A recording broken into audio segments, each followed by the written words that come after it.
I like the bow. This one. Here, this one. Okay. Yeah, you're good. Thank you for coming on such a hot day. You good? Thank you, Josh, for your introduction. And I'm so happy to be here.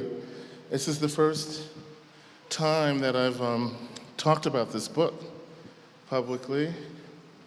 And I think before we begin, we have to thank Barbara Epler, publisher of New Direction. Yep. New Directions, for having the brilliant idea to turn this into a book.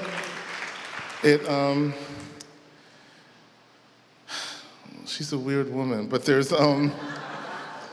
She's here. He's allowed to say I know. that. She's, you know, people who, generally writers, nonfiction writers, I don't know how fiction writers feel about this, but nonfiction, once you finish a piece, then you really don't think about it anymore. You're thinking about the meaning that you're aspiring to. So if you're aspiring to write about pioneer works, for instance, you're not thinking about Prince because you've had that emotional experience already. So this was Barbara's going through the trunk book and saying, and I kept suggesting other things. And she's like, no.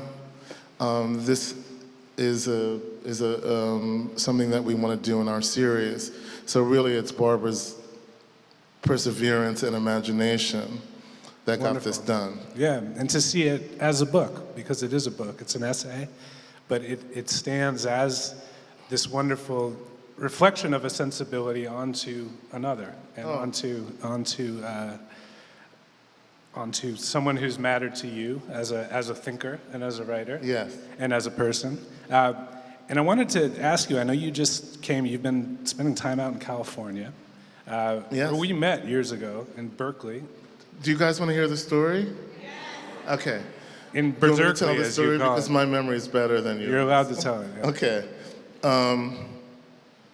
I was invited by the University of California at Berkeley to talk to graduate students in English and this subject, geography, which I didn't know was a subject.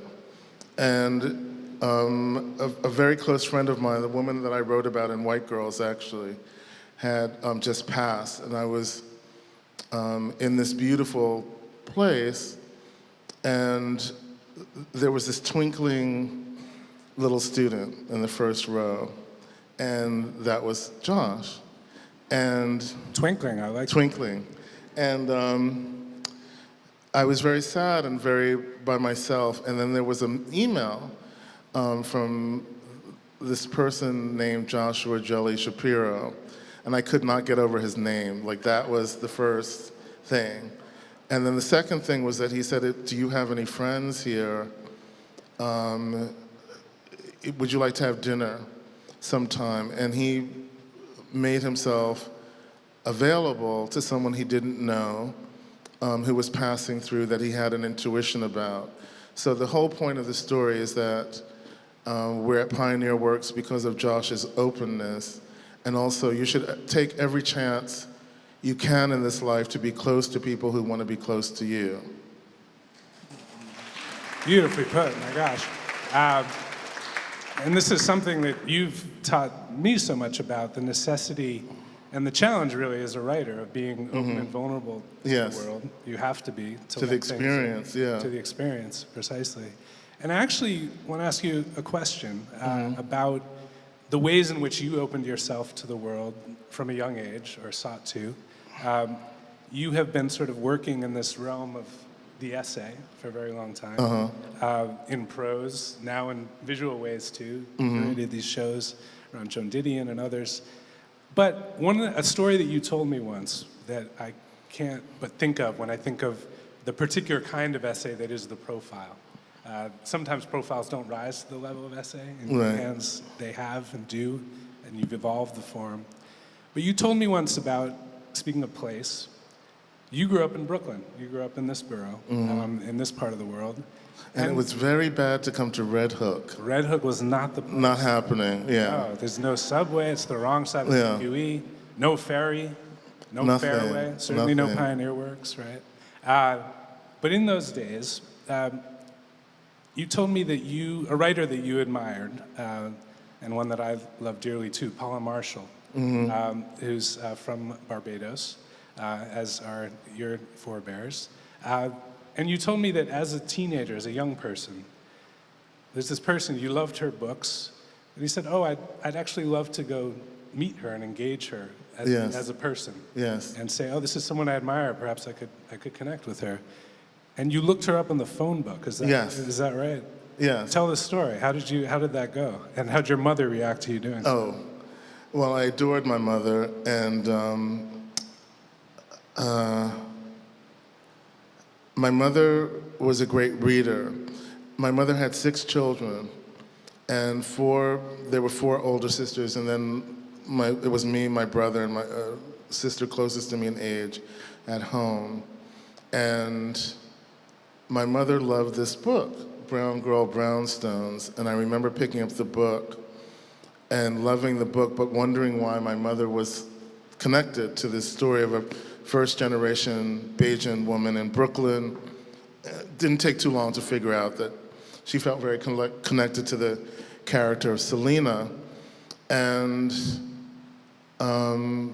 I thought it would be a good thing for me and she would be excited to meet me, Paul Marshall. Why wouldn't she? My mother loved me. And why not? I looked her up. You guys wouldn't even, it was a phone book. And it said Brooklyn and New York, Queens. And you look up a person, and there was her number. And she lived at 101st and East Harlem, Central Park West, sorry. And I called her up. And I told her how much I loved her book. I was 10, actually. 10? And I thought you were at least 14. I know, I told her how much I loved her book. And she was like, really? And she said to her son to pick up the phone. And I just went on and I told her about my mother, and I told her about our life in Brooklyn and Bajan families and so on. And I said, and I would love to come see you sometime. And she was like, oh, well, okay. Come on up. And my mother was out, and I told her what I did, and she thought I was dreaming. And she looked and she saw the phone book and that I had circled this Marshall P. And she just sat down. She couldn't believe it. And I think a week later, during the day, I got on the subway.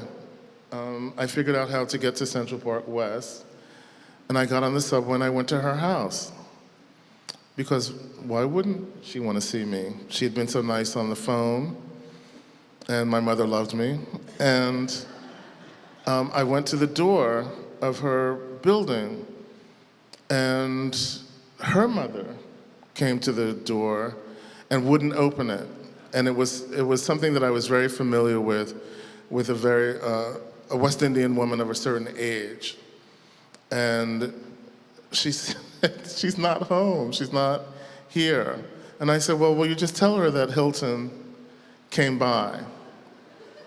Like a suitor. And then I went home and I told my mother. She said, where were you? And I said, oh, I went to Paul Marshall's house. She sat down again. And it has always been my habit that if you love something, and your mother loves you, why wouldn't you want to visit? Why wouldn't you want to visit? Yeah. It's funny, the wonderful, another sort of kind of adventure was when Edna Lewis was the chef at Gage and Tollner, thank you. And she was the most beautiful woman I'd ever seen, and I lived maybe about 20 minutes away, and I would get off the train and look into the window at Gage and Tollner and stare at her. She would be in her chef's whites, and she would walk around to all the tables. And one day, she stepped outside, and I told her that I loved her and that she was beautiful, and she was completely stupefied. Like, I think I must have been 12. Moving fast. So I I you at just, 14. it just, I never considered myself a fan. I almost considered myself a peer somehow. Right, right. That I didn't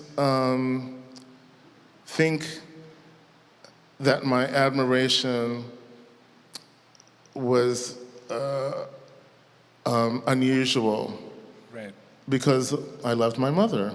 Right. Yeah. Exactly. And I remember you telling me this story once and saying that, yeah, your mother was sort of astonished, but the ways in which you said, well, no, you've loved me, you've taught me that if I want to connect with something, I should go connect with it, right? And I think that it's not always a good idea to meet those we admire. Oh, no. Sometimes that's time a real has taught me disappointment, that, yes. right? But those whose work has shaped us, Yes. has become meaningful in our lives, Yes. whether Prince or Paula Marshall, right? The will to go out and sort of engage with said people on a human level and then try and turn that engagement into literature is something that you have done in the context of magazines for much of your career. And I mean the sort of genre idiom of the magazine profile. But it's also something that I think in this book you've tried to turn on its head and sort of tweak and sort of think about its inadequacies as a form, perhaps. But the other moment I want to sort of just ask you about before we get to Prince, don't worry, we'll get to Prince, is the first profile that you published in the New Yorker, if I'm not mistaken, Andre Leon Talley, right? The only one piece that's collected in White Girls. That piece, I heard you say a few years ago that this was a reported piece, you spent a lot of time with this person, you sort of tried to understand how he saw the world, wrote that in a beautiful way. You said that if you were to write that piece now, you actually wouldn't do it as nonfiction, that you would perhaps imagine it in a different way. Why is that? How has your relationship to the form changed? Because when you're writing nonfiction, you have to wait for them to tell you who they are. You can't say who they are. The weird thing about that particular piece is that if you go to his book, he kind of uses it in order to tell his story. The controversy really was that I was telling him something about himself before he could say it himself. So what it taught me is that people have Toni Morrison said they have the copyright on their own lives. And the thing that was true about my emotional connection to Andre was the thing that made him the angriest, which is that I did fall in love with him as a person, that I did feel very protective of him. And it was very sad in that milieu at that time of fashion people, that there were maybe 3 of us working in that realm. And this is a hard thing to say, but when you're the marginal figure in that realm, you don't want other marginal figures in the room because it calls too much attention to who you are. And he wasn't angry about the piece. It was someone who was connected to him who was angry about it. So instead of having his own opinion, he was a fashion person and adopting the anger of somebody else. Right. And you've said that now to write it as fiction would be to sort of because then I don't have interior. to wait for him. I don't have to wait for the subject to tell me who they are. I can imagine what their interiority is. And this goes back to Toni for a second. She wrote a lot of pieces for the New York Times magazine. And she remembers that she was getting more and more impatient with real life happening, so that she would, if an important person to the subject came in, she wanted to say, no, you don't come in now. And she realized that she couldn't do it anymore because she wanted to control that atmosphere. I don't think I want to control it.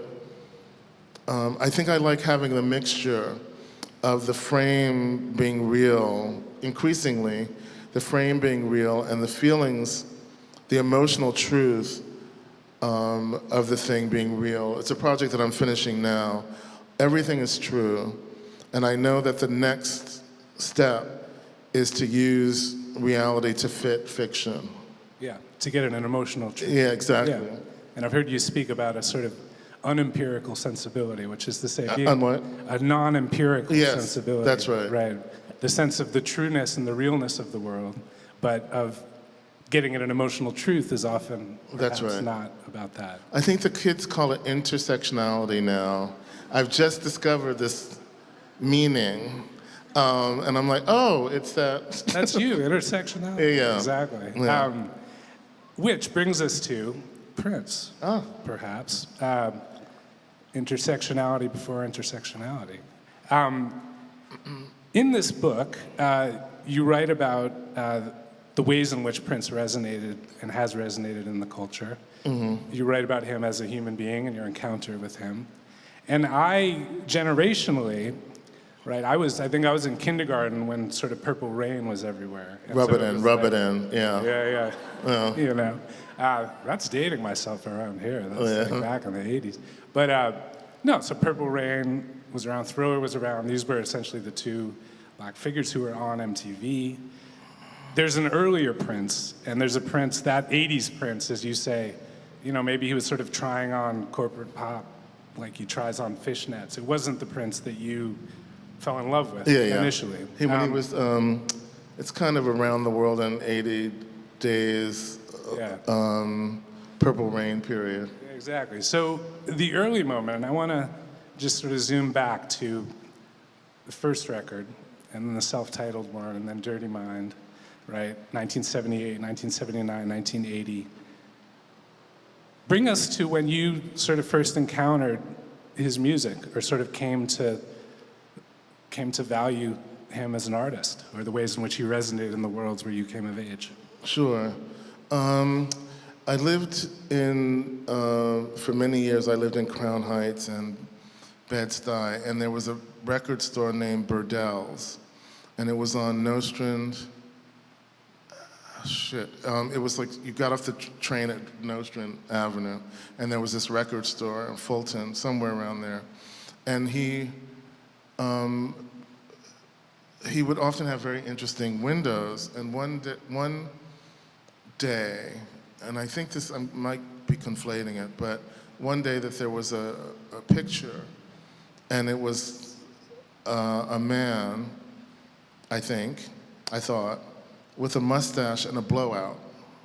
And it was the combination of the mustache and the blowout that actually sort of terrified me in the way that Little Richard terrified me, right? Because I was like them inside. And nobody was supposed to know that I was like them inside. And it was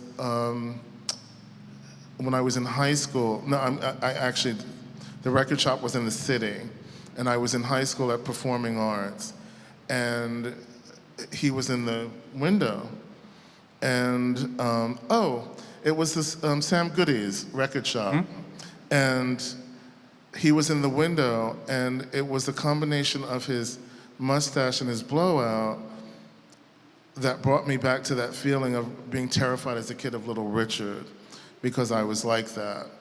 And then I remembered he was 19, and then maybe a year or two later he was on Saturday Night Live in garters and a raincoat with his band. And I remember the feeling of complete liberation watching him and no longer being afraid of him, because he was also making music. I think that was Dirty Mind. And there were songs about being a sibling on it. Sister. And I remember feeling, I didn't feel what he felt in that song, but I remember feeling emotionally that he understood what it was like to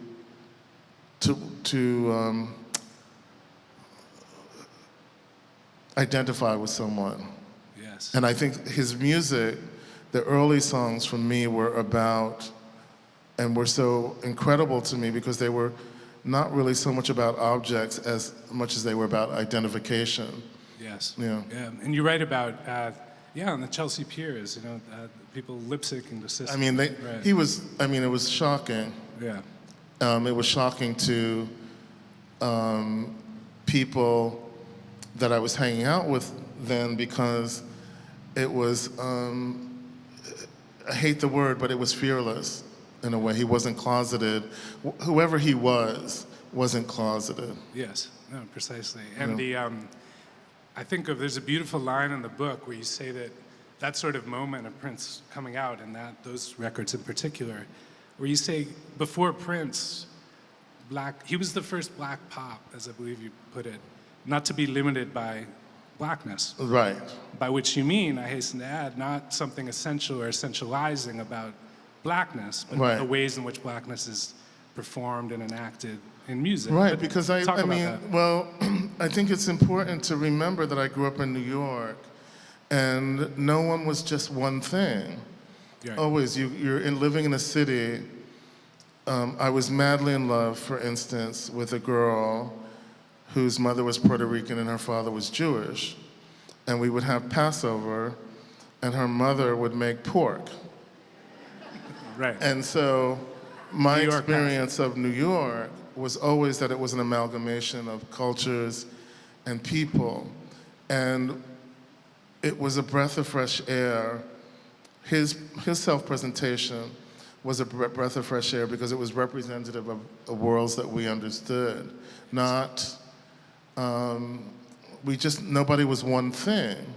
Right. And I remember the enormous kind of relief I felt in his artistic presence. And there were other people that I would discover subsequent to Prince who were raising these questions.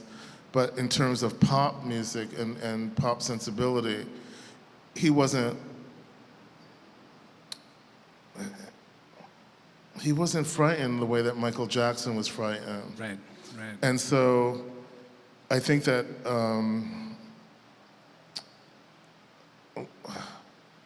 Wanna Be Starting Something, Michael Jackson, is a masterpiece of a song because it's about his anxiety, right? And then he says the line of, "They feed off you, you're a vegetable." And he's speaking in the third person about himself, whereas Prince would often talk in the first person, but also bring in a character that he identified with, whether later it was Dorothy Parker or his cousin or whomever.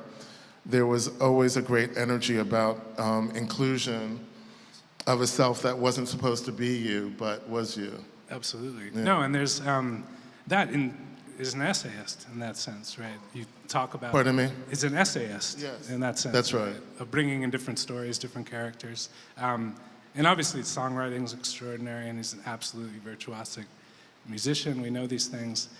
But one other sort of aspect you write about in the book, in particular that kind of epiphany of the moment when he comes out and, wow, who is this? What is this? What is he not afraid of, right?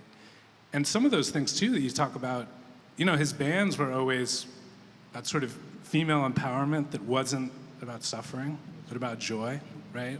It was about a kind of genuine queerness, or sort of being open to be what you are, right? And projected these things. And I know that in those sort of worlds that you came of age within, people referred to Prince with the pronoun she, right? Michael Jackson as well. But then the 80s, what happened sort of with these later records? I mean, you were turned off for a time and then came back, and we could talk about the record that sort of brought you back, where you got the Black Queen vote again, as you put it. But yeah, talk about that relationship over those years, and then sort of when it became clear to you that this was someone you could write about in a fruitful way. Oh, that's a great question. Well, I would say simultaneous to Prince, and this is something that I go back to now when I think about music, that the B-52s were super important to me at the same time because, again, they were transgressing what a white band was supposed to do, which was to not make danceable music, not that at that time, you're talking about great people like Tom Verlaine so on, and it wasn't necessarily dance music. And here were white people from the South who had the locution of black people that I knew in New York, and at the same time had great rhythm and they could dance. I remember this cover of a magazine when they first came out, maybe Melody Maker or something, and the tagline was the B-52s say they don't hate white people. and then you open the article and there was a big confusion about them in New York at CBGB's because it was dance music. Right. And I'm always very drawn to confusing cultural elements. So if it's a band of gay men and two female singers who speak Southern American in music, I'm there. Right. With Prince, I was there not because it felt that he was singing so much out of marginalization as he was singing out of his own originality. Right. I think that the Purple Rain period bothered me because he was aware, but he was a great businessman too. He was aware of his effect by then and how to cross over into the mainstream and be played on MTV. All of that stuff was super racist and segregated. So I gave him total props for that. I just wasn't interested in the music really until the weirdness came back in something like Under the Cherry Moon, which, I mean, just watch that movie, actually. Right. And, but the weirdness started to come back, that he realized that kind of crossover into movies, and he says it in the article that it took too long and it wasn't really what he was there for. Right, yeah. Totally. And there's another line in the book that I want to just read back to you, where you say, in general, artists forge one of two career paths for themselves early on. Either they reject the world in order to become the romantic hero of their own imagining, or they embrace the real, transmuting what they find in the streets and in people's homes and details an audience can readily identify with. Growing up, Prince did both. I wonder if you could talk about that and the sense in which you say he did both, and in what ways? I think it goes back to what we were just talking about in terms of understanding what the product was and the shape of the product, and at the same time there was his own shape of weirdness. And he was a genius amalgamator, is that a word? Yes. Of his own idiosyncrasies and the idiosyncrasies that was going to appeal to you. His feeling always was about the audience. And I remember during that time that I spent with him that we were in a kind of arena at one point, and he sat in every part of the arena and listened to the band so that he could hear them and see what the effect of the sound was. A lot of people just kind of do their sound check and get out of there. And he was deeply concerned about production and about what the show was. And it was his understanding that he could fill the arena and that he could also fill the stage with a kind of weirdness, but only to a point. And then he'd have to play Purple Rain or whatever. Sure, yeah. Right. And so he understood those things. Yeah. And I want to get in a moment to this sort of encounter and this moment of you going to see him in St. Louis. Really beautiful. I mean, he was like stunning. I just have to remind you of that. He looked like the most beautiful turtle I'd ever seen. Because it's just this long neck that came out of this. He was tiny, and you just wanted to kiss him and help him with his homework. Like, you say I could not look away, right? I'll type those lyrics up for you, Prince. You know, that kind of thing. Exactly. And very quiet. Indeed. And there's a moment. I mean, you spoke earlier about in that moment with Andre Leon Talley about falling in love with one subject. I do, and I often do. Yeah. Indeed, and the process though of that falling in love and then extricating oneself, or not, Right. It can be very tricky. It is very tricky. You have to love them, and then you have to go away, and in the way of being in love with someone, you have to be critical of the love that you feel. Yes. And so you're in the process of loving them when you're writing something, and at the same time, you're critical of your love. So a funny thing happened recently. So I'm writing a very long piece about Angela Davis, and she's an incredibly, just a great human being, and an incredibly vulnerable and true. I'm just struck by her combination of freedom and responsibility. She's very responsible to you and to you. Yeah. So I was leaving San Francisco, and I had the files for my story at my feet in a bag. And I looked up, and there was Angela in the lounge. And my heart started to beat the way that you do when someone you're in love with is in the room. But I also couldn't speak to her because I was rewriting her. Yeah.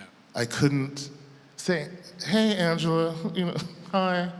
She's become a character. So she's in my mind, and she's in my bones as writing now. She can't be that separate person. Right. And it becomes a sort of profound collaboration in a sense, but also you need the space to write it. Absolutely. Yourself. Absolutely. And you have to, in the times that you're spending with that person, you're not there. You're not yourself. So there's a great quote. I know you know this one, Deanne Arbus. It's one of my favorite artists.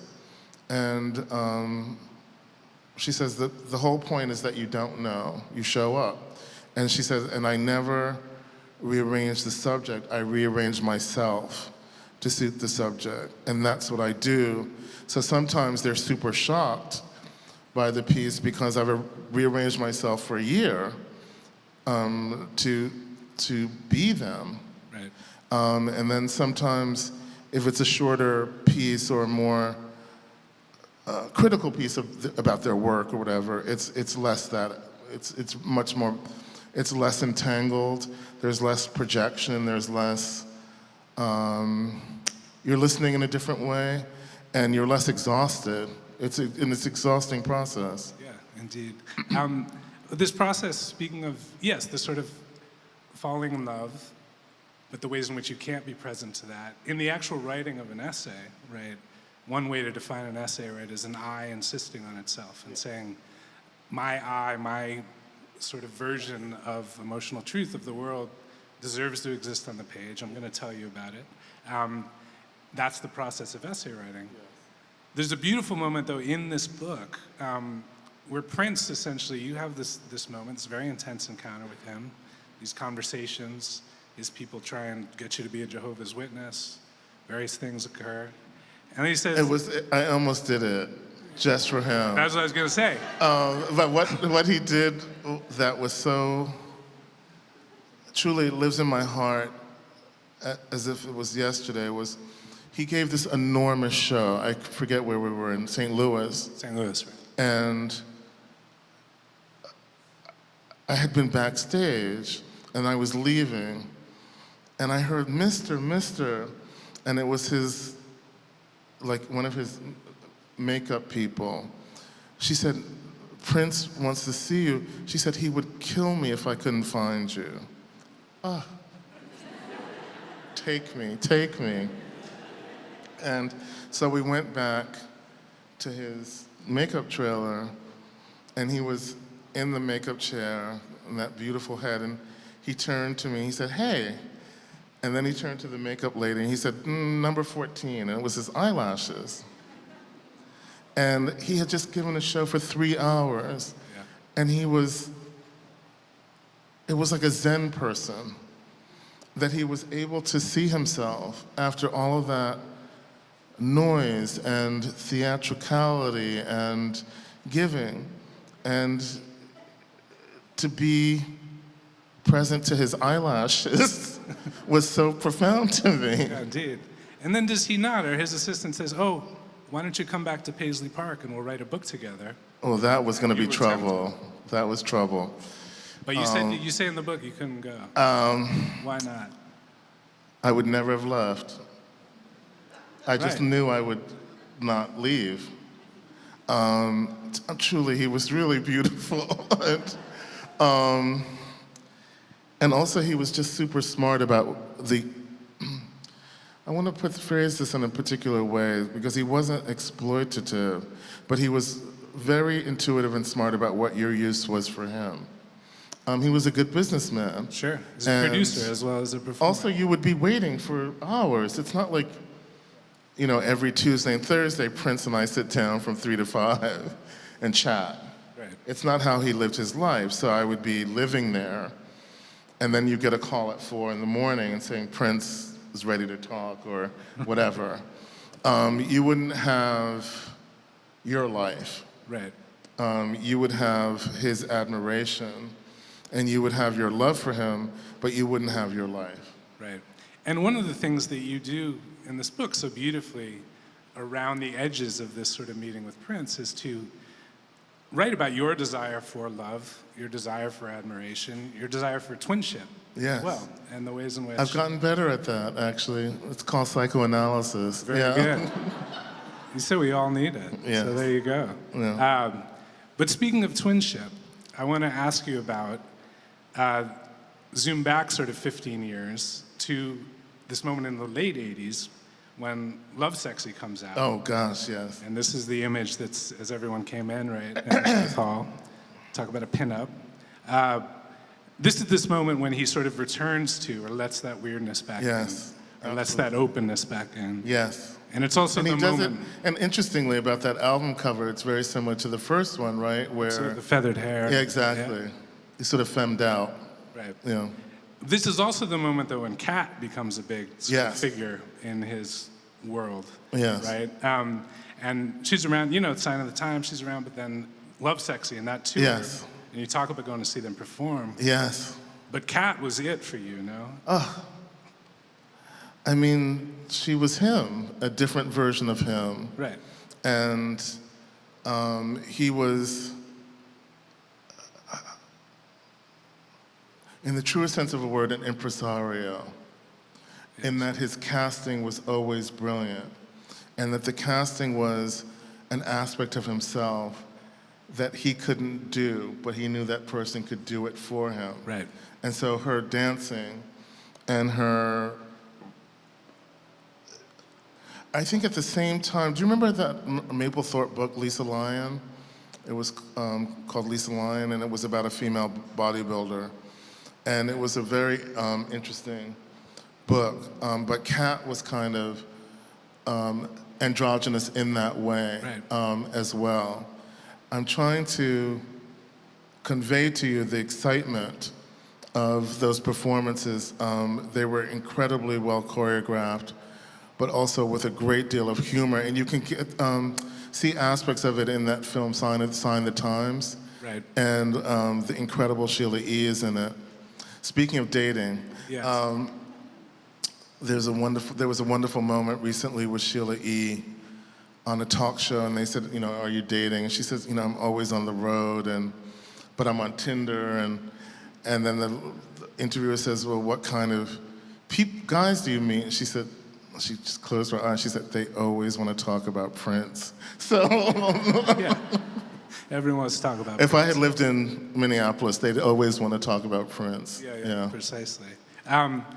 But you write about, and this is this sort of moment in the book, you write about going to see the Love Sexy tour. Yes. At Madison Square Garden. Yes. I believe, and he's back sort of in the hat and the $25. $25. Yeah. Those were the And I didn't have it. Somebody paid for my ticket. Yeah. And you brought a pie to this gig. Oh, this is a true story. You guys ready to be?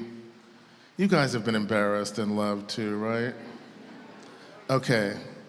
So the guy buys the tickets that I have a huge crush on.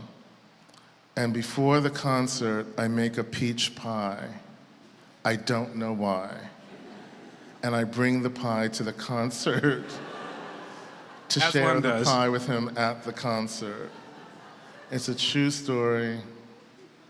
I'm deeply ashamed, but I did it. You did it. Yeah. And wrote it up beautifully in the book. Thank you.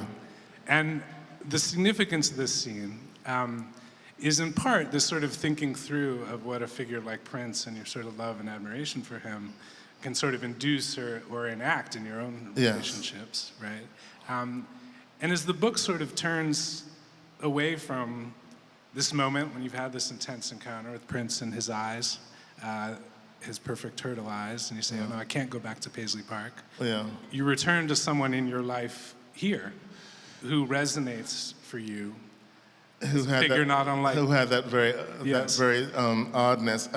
I think it's important to say that one of the things that really was so striking to me about Prince was how black male attention mattered to him more than anything. That Maceo, Larry Graham, these were all handlers, these were all the guys that were around him. And you could feel that he was desperate for their approval, that no matter what he had achieved, it was that guy that he was in love with.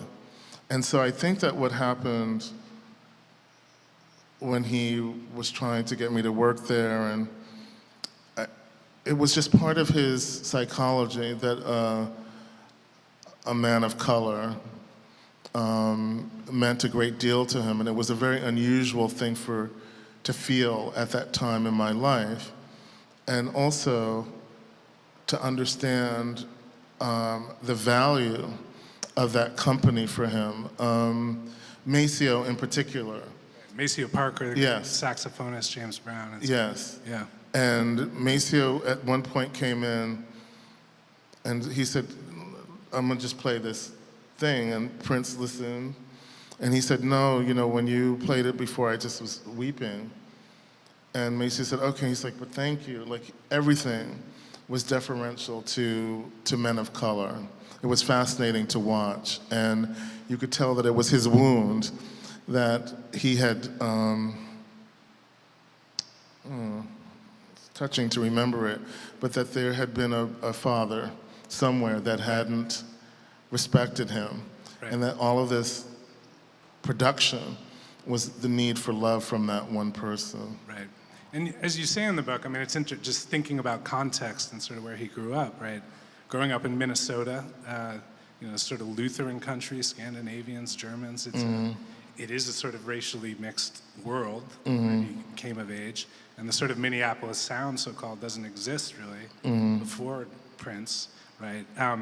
But you write about the ways in which that freedom to feel unconstrained by kind of racial thinking or sort of straight thinking is a way in which it's sort of a product of how he grew up. Yes. See him. Yeah. That he, I think, His people were from Louisiana, but he grew up in Minnesota. yes, I think that being spiritually orphaned can make an artist. You don't feel really that you have a family. You don't feel connected to the family that you have. You start to make your family, which he did on stage in front of people, right? And it was a black band, and it was a white band, and it was a girl band, and it was a boy band, and it was polyamorous, and it was a lot of different things. But I think even when you make your own family, there's a longing or there's a dream that you'll belong to the original family. Right. And I think that if we go through, I think he did it with Diamonds and Pearls, where he remade the band, New Power Generation. And you could tell over and over again, not only because of their brilliant musicianship, but that they fulfilled a role at that time for him.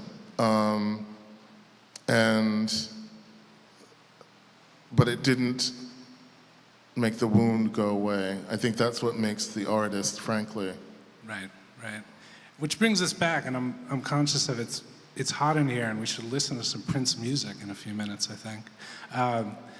But brings us back to twinship in a way, and it's a theme that really appears and reappears in your work. It appears in White Girls, it appears in essays about literal twins, it appears in this book, and thinking through Kat and Prince and your own desire for a twin. And you said just a moment ago that you've sort of gotten better in that regard, which I take to mean in sort of personal realms.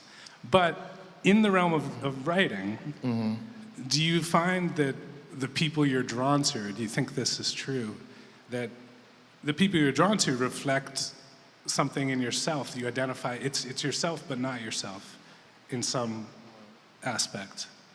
Does that make sense? Yes, it does. I think that one of the great projects about one of writing's great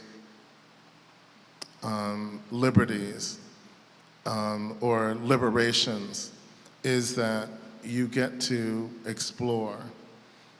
It doesn't cost you anything. It's a pencil and some paper. Right. And you get to explore aspects of yourself that sometimes that someone else has articulated. So that, Marianne Moore is one of my favorite poets, and she quoted quite a bit. And she said, if a person has said the thing better, why wouldn't you quote them? I think that, for me, the quotes that the subject gives are a way of understanding why I was there in the first place, that my intuition about the situation has everything to do with where I am at and where they're at. If you've noticed, I almost never write about famous people, except someone like Prince, where the iconography is so tremendous that you can just get rid of it, because they already have their face. Right. And I think that I'm mostly interested in subjects that don't have their face yet. And even if they're putting on their number 14 eyelash, they're still trying to determine who they are. I was taken by his kind of small town manners and his understanding of other people and his concern that you be entertained. That was his job. He wasn't smug and he wasn't superior about that work. He just didn't like record people. Right, precisely. And this, it makes me think of, yes, people who are sort of still figuring themselves out, you're drawn to. People who have also sort of been there and done that and had the face and are now confronting a new stage of life. I think of your Jane Fonda profile, for example, or someone like Angela Davis, and sort of thinking through sort of where we've been as a culture through these figures, right? But I think one nice sort of place to close here is you've said that the essay, and there's many ways to define the essay, it's notoriously difficult, right, is a form without a form. And I wonder, as we sort of move toward closing here, if you could speak about the ways in which your work in visual culture or with music or as a writer, and your work as a curator in these shows recently, about Joan Didion and others, Didion being famous for, as you put it, sort of joining the specific and the sweeping in one sentence or one paragraph. But this term, the essay, do you regard yourself as an essayist when you're working in different media? Or is this just a written form? That's a great question. I think of those shows as visual essays for sure. That instead of using sentences and clauses, I'm using objects. One of the things that is important to me about those exhibitions is that I'm not writing, that I'm using a medium, a visual medium, to talk about a verbal medium. And one of the great advantages I have is the text by Didion or Baldwin or Toni Morrison or Frank Walter or any number of artists, is that the gift that they give us, that memoir writing, biography and autobiography gives us, it's a great gift to the living. And if we can take from the dead what they meant to themselves and to their own lives, and reinterpret it, not verbally, but in a visual medium, it brings a new set of enlightenment to that person. I just want them to live again, and I want them to have their bodies again, and I want them to have the atmospheres in which they grew again. So it's a way for me of having them live a full life in another context. Beautiful. And I think it's fair to say that this beautiful book gives Prince life in a new context. It's for sale out here. Please go home with one. Thank you for writing it. Oh, thank you for Joe. being here. And we're going to listen to some music out in the North Hall, but I want to close by just reading some words back to you that you wrote yourself. There we go. It's just 2 sentences. By way of defining the essay, right? You say, in short, the essay, like love, like life, is indefinable, but you know an essay when you see it, and you know a great one when you feel it, because it's concentrated life, whole and in bits. It's fair to say you've given us a mountain of such essays over the years. This is one. Thank you for this book. Thank you for being here. Josh, thank you. And please join me in thanking the brilliant Hilton Als.